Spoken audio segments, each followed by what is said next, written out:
What if the life you are desperately trying to build is the very thing keeping you from the life you were meant to live? This is the question that haunts the successful, the comfortable, and the striving. When the silence finally settles, when the market closes, the children are asleep, and the applause fades, are you not plagued by the chilling sense that you have fundamentally missed the central point? We spend our brief, precious years chasing certainty, security, and fleeting success, goals that dissipate like morning fog. This relentless pursuit often demands a silent compromise of the spirit, leaving a profound, unsettling void in its wake. The constant effort to uphold a fabricated reality becomes a heavy cloak, stifling the authentic breath of being. But what priceless, irreplaceable fragment of your soul are you sacrificing every single day just to maintain the fragile, exhausting illusion of control? Look into the mirror, not at the image that society requires, but deep into the eyes of the one who is truly worn out. Are you following a ghost of yourself, an old ambition, a broken script? Or are you ready to meet the one who named the stars and whispers your true name? The call of Christ is not a suggestion. It is a seismic summons. It does not invite you to a casual commitment. It demands a radical exchange. It is the sound of heaven breaking into the timeline of your earthly appointments, asking you to choose your kingdom or His. The invitation to follow Jesus is the most magnificent and terrifying contract in existence. It is not an upgrade to your existing comfortable life. It is a funeral for the old one. This is the ultimate, non-negotiable surrender. This profound shift redefines every ambition and relationship you hold dear, moving the center of gravity from self to Christ. It is a total dismantling of the former foundation to build upon the one rock that cannot be shaken. You must take your broken, finite, and inevitably failing map of how your life should go, and you must lay it at His feet. In return, He hands you the compass that guides the cosmos, a path drawn not in safety, but in glory. You must set down the heavy, isolating armor of your ego, your self-righteousness, and your perceived self-sufficiency, and He clothes you in the terrifying, powerful vulnerability of divine love and truth. Discipleship begins precisely where self-sufficiency ends. It is the moment you stop saying, "I can manage this," and fall to your knees, whispering, "I am utterly dependent on you." This is not weakness. It is the genesis of true, enduring strength. Jesus does not call you to the safety of a harbor. He calls you to the tumultuous, unpredictable sea.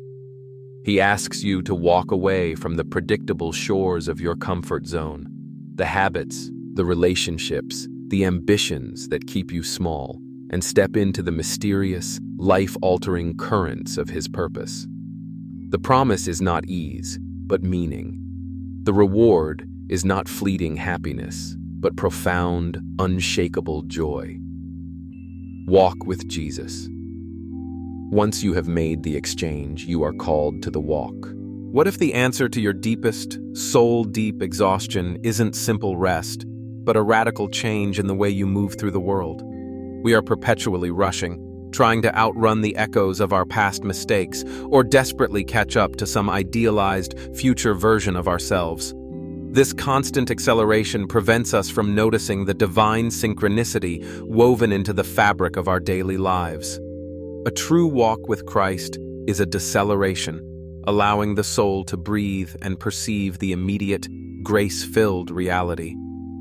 But in the frantic blur of your hurry, are you missing the one quiet, formidable presence waiting to walk right beside you? The invitation to walk with Jesus demands that you step off the frantic, suffocating treadmill of societal expectation and settle into a sacred, deliberate pace, His pace. This walk is not about reaching a destination. It is about profound, moment-by-moment communion, where the journey itself becomes the teaching. Imagine the sheer, unparalleled liberation of leaving the heavy baggage of your shame, doubt, and paralyzing ambition on the ground, knowing you will never have to lift them again. When you walk with him, the path itself becomes the teacher. Every shadow you pass through becomes a moment of divine instruction. Every rough, broken patch of ground becomes a path of deeper, tested trust. This intimate companionship dismantles the fear of the unknown, replacing anxiety with the awareness of his sovereign guidance. Your focus shifts entirely from securing your future to faithfully embodying his presence right here, right now.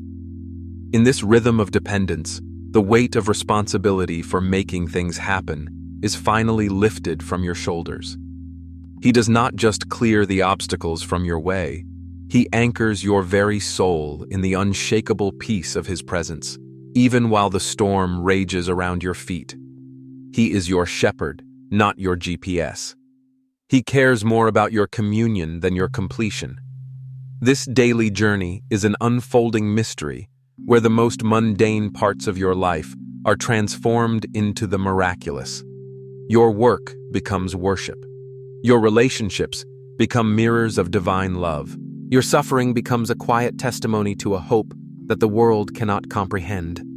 This commitment will relentlessly strip you bare of everything that is temporary, everything that is built on sand, everything that will eventually fail.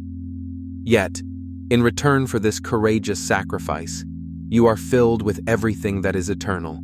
It costs you only your fragile, failing self-sufficiency, the lie that you can save yourself, and in return, you are gifted his abundant, eternal, real life. The surrender of your ego and ambition is merely the clearing of space for the infinite love of God to take root. This spiritual transaction transforms your very identity, exchanging a temporal nature for an eternal one. Every loss in the service of Christ is simultaneously the gain of something immeasurably more valuable and lasting. This is not a belief system to be argued in classrooms. This is an all-consuming fire to be lived in the marketplace. It is the radical, daily evidence of a life irrevocably altered by divine encounter. The very air you breathe carries the fragrance of a new, consecrated existence. The road is marked not by comfort, but by glory. Stop running. Stop hiding. Stop settling. The Master of the universe is not a distant judge. He is the intimate companion waiting for you to simply fall into step. The invitation to leave the ordinary behind, to trade the known for the divine, is open right now. What hidden, astonishing treasure will you finally uncover when you leave everything behind to walk with him? The journey begins the moment you whisper, yes. And the astonishing truth is that whispered yes is the loudest, most world-changing word you will ever speak.